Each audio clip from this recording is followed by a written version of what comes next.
or techniques should they start bringing in to be able to proactively, manage their patient populations. And so that's the third lever is that notion of data and bringing that together again.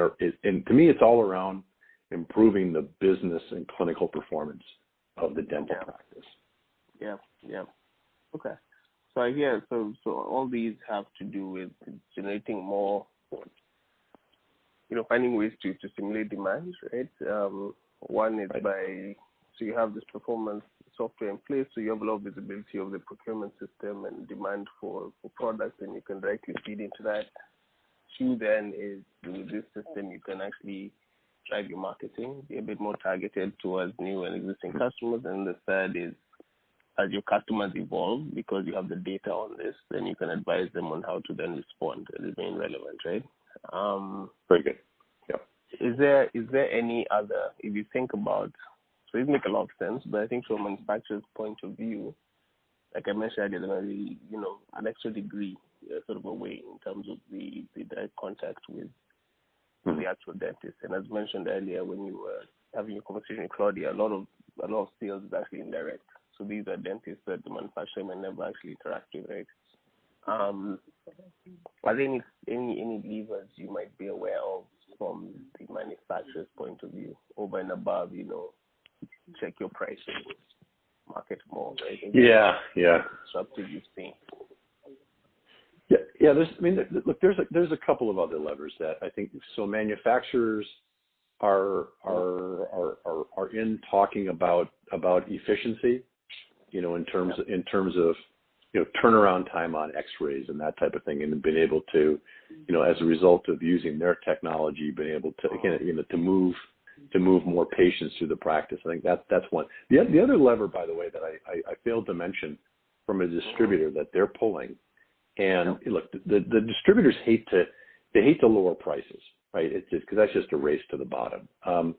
What Henry Schein does, which is a little bit of a different lever, is where they're participating in certain spaces of the consumables, where either the pricing they're getting from the manufacturers is gets to be difficult, or they're in a product category that a manufacturer is taking direct, and they're losing their might.